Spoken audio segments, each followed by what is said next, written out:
ചരിത്രത്തിൻ്റെ പാദസ്പർശമേറ്റ മണ്ണിൽ ഞങ്ങളുടെ പാദങ്ങളും സ്പർശിച്ചിരിക്കുന്നു. 1503 പോർച്ചുഗീസുകാർ സ്ഥാപിച്ച ഒരു കോട്ടയുടെ അവശിഷ്ടങ്ങളുടെ മുന്നിലാണ് ഞങ്ങൾ നിൽക്കുക. ഈ പുണ്യഭൂമിയിൽ തന്നെയാണ് നമ്മുടെ ക്നായിത്തൊമ്മ 1700 വർഷങ്ങൾക്ക് മുമ്പ് ഇറങ്ങിയത്. ഇതിന് തൊട്ട ഒരു വെളിപ്പാടകലെ ഒരു പള്ളിയിൽ, ഒരു ചാപ്പലിൽ അദ്ദേഹത്തെ കബറടക്കിയതിൻ്റെ സ്മാരകങ്ങളുണ്ട്. ഞങ്ങൾ അങ്ങോട്ട് പോവുകയാണ്.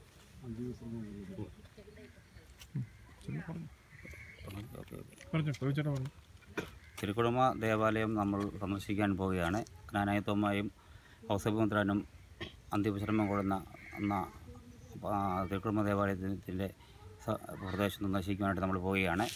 അവിടെയാണ് ലത്തീൻ രൂപത കോട്ടപ്പുറം രൂപത വൈദികനായ ഫാദർ ജയമൂട്ടിക്കൽ അച്ഛൻ ഗവേഷണം നടത്തി കണ്ടുപിടിച്ച ഒരു സ്ഥലമുണ്ട്. ആ തിരുക്കുടുമ ദേവാലയം അത് പോർട്ടുഗീസിൽ നിന്ന് മാപ്പുമൊക്കെ വരുത്തി അച്ഛന് സ്ഥലം കൃത്യമായിട്ട് ലൊക്കേറ്റ് ചെയ്തിട്ടുണ്ട്. ആ സ്ഥലം തിരുക്കുടുമ ദേവാലയമാണ്. ആ സ്ഥലത്തേക്ക് ഞങ്ങൾ പോവുകയാണ്. പ്രിയമുള്ളവരെ, ഇപ്പോൾ ഞാൻ നിൽക്കുന്നത് കോട്ടപ്പുറം രൂപതയുടെ കീഴിലുള്ള തിരുഹൃദയ കപ്പോളയുടെ മുന്നിലാണ്.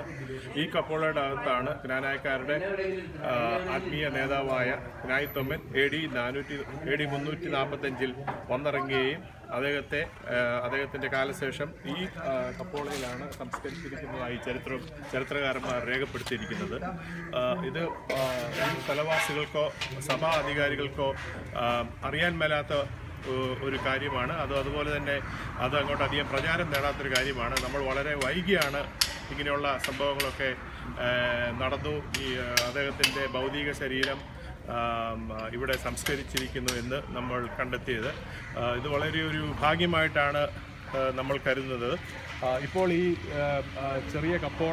ഇതൊരു ചെറിയ കപ്പോളയായിരുന്നു. ഈ സ്ഥലവാസികളായ ആൾക്കാരുടെ അജപാലന സൗകര്യാർത്ഥം ഇത് കുറച്ചും കൂടെ വലുപ്പത്തിൽ പണിയുകയാണ്. ഇതിനെപ്പറ്റി ഒന്ന് സംസാരിക്കാനായിട്ട് ഈ സ്ഥലവാസിയായ ഈ ചേട്ടനെ തന്നെ ഒന്ന് ക്ഷണിക്കാം. ചേട്ടാ, ഈ കപ്പോളയെ പറ്റി ഒന്ന് ചെറുതായിട്ടൊന്ന് പറയാമോ? ഇത് കപ്പോള ഞങ്ങളുടെ കാരണന്മാർ പറഞ്ഞു ഇവിടെ ക്നായിത്തൊമ്മൻ്റെ ഇത് അടക്കിയിട്ടുണ്ടെന്നും ഇത് ചരിത്രപ്രധാനമായ ഒരു കപ്പേളയായിരുന്നെന്നും ഈ ക്നായിത്തൊമ്മൻ്റെ കുട്ടീരം ഇവിടെ ഉള്ളത് കൊണ്ടാണ് ഇവിടെ ഒരു കപ്പേള വരാൻ സാധ്യത എന്നാണ് കാരണന്മാർ പറഞ്ഞു കേട്ടത്. എൻ്റെ അപ്പൻ കോട്ടപ്പുറം പള്ളിയിലെ കപ്പയാരായിരുന്നു. അപ്പോൾ എൻ്റെ അപ്പച്ചൻ്റെ ഇതും ഇങ്ങനെയൊക്കെ തന്നെയായിരുന്നു.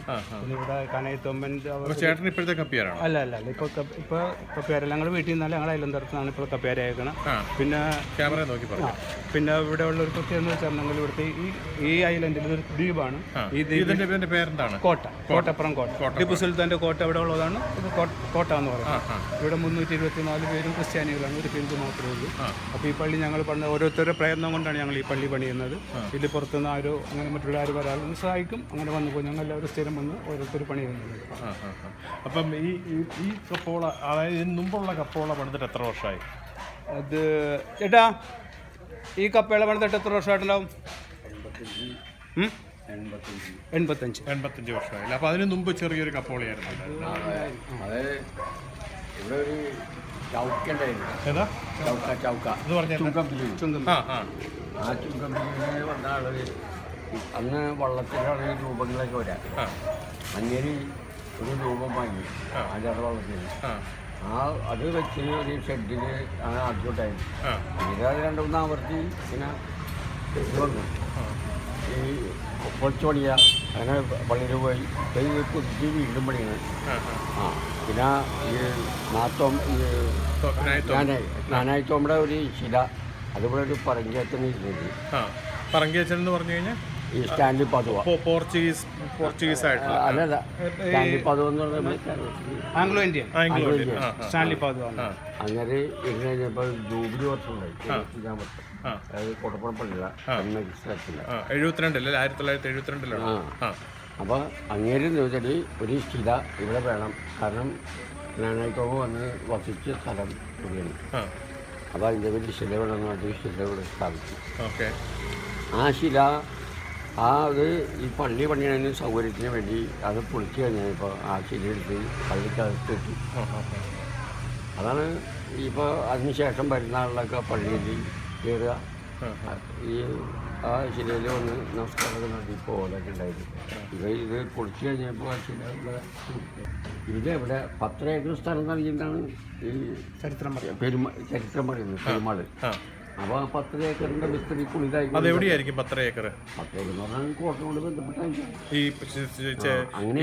അതായത് ടിപ്പു സുൽത്താന്റെ കോട്ടയോട് ബന്ധപ്പെട്ടായിരിക്കും 10 ഏക്കർ അന്ന് ഈ നാനായക്കാർക്ക് ചേരമാൻ പെരുമാൾ പതിച്ചു കൊടുത്തത്. അവർക്ക് വസിക്കാനായിട്ട് 40 കുടുംബാംഗങ്ങൾ ഒന്നിച്ച് വന്നതാണ്. Okay okay. ആ കുടുംബാംഗങ്ങളൊക്കെ താമസിക്കാം, പിന്നെ അവരൊക്കെ ആയിട്ട് ഉണ്ടാവാം, പിന്നെ ഏതെങ്കിലും പരിസരത്തുണ്ടാവാം. പിന്നെ കങ്കാണി ഇന്നത്തെ ഈ ഭരണി പോലത്തെ ഒക്കെ അതൊക്കെ കിട്ടിയിട്ടുണ്ട് ഈ മണ്ണെടുത്ത് പോയപ്പോൾ. പിന്നെ ഇവിടെ കോട്ടയിൽ ഖനനം നടത്തിയപ്പോൾ ഈ ബോഡിയുടെ ഇത് കിട്ടിയായിരുന്നു. ആണോ? അതിൻ്റെ ഞങ്ങൾക്ക് റിസൾട്ട് എന്താണെന്ന് ആർക്കും അറിയില്ല. അത് ഇവിടുന്ന് ബോഡി കൊണ്ടുപോയി. ബോഡി എന്ന് വെച്ചാൽ അസ്ഥികൂടം 1 2 ചെറുതാണ്. അത് ഒരെണ്ണം ഇന്ത്യക്കാരൻ്റെ അല്ലെന്നാണ് അന്ന് അനുമാനിച്ചത്. കാരണം ഹൈറ്റും വെയിറ്റും അന്ന് ജീവിച്ചിരുന്ന ഇന്ത്യക്കാരനാകാൻ സാധ്യതയില്ലെന്നായിരുന്നു പറഞ്ഞിരുന്നത്. അത് ആരും തെളിവ് സൂക്ഷിച്ചിട്ടുണ്ടാവും. Okay okay. കുറേ ചരിത്രം ഉറങ്ങുന്ന സ്ഥലമാണ് അത്. പിന്നെ തീർച്ചയായിട്ടും. അപ്പം ഈ ഭാഗത്താണ് ഈ 10 ഏക്കർ സ്ഥലം നാനായക്കാർക്ക് ചേരമാൻ പെരുമാൾ പതിച്ചു കൊടുത്തത് ഈ ദ്വീപിലായിരിക്കും അല്ലേ? ആയിരിക്കാൻ സാധ്യത. അപ്പോൾ ഇതിനകത്ത് പറയുന്നത് ചേരമാൻ പെരുമാളും പോട്ടെ, ഈ ടിപ്പു സുൽത്താൻ്റെ കോട്ടയുടെ അപ്പുറത്ത് വശത്താണ്. ടിപ്പു സുൽത്താൻ്റെ കോട്ടയല്ല, പോർച്ചുഗീസുകാർ പണിത. ടിപ്പു സുൽത്താൻ ഇത് ആക്രമിക്കുന്നത്. പോർച്ചുഗീസുകാർ പണിത കോട്ടയുടെ അപ്പുറത്തെ സൈഡിലാണ് ഈ മഹാദേവർ പട്ടണം എന്ന് പറഞ്ഞുകൊണ്ടിരുന്നത്. മുഷ്രീസ് അല്ലേ? ഇത് മുഷ്രീസ് എന്ന് പറയുന്നതാണോ? അതെവിടെയാണ്? തുറമുഖത്തിൻ്റെ അവിടെ തന്നെയല്ലേ? ഓക്കെ, താങ്ക് യു ചേട്ടാ. Thank you. ചേട്ടൻ്റെ പേരെന്താ? ആന്റണി അല്ലേ? വീട്ടുപേര്? വീട്ടുപേര് തുമ്പോളി. ചേട്ടൻ്റെ വീട്ടുപേര്? George Vadathur. Thank you very much. Thank you. നമ്മുടെ കൂടെ വരാൻ പറഞ്ഞാണ്.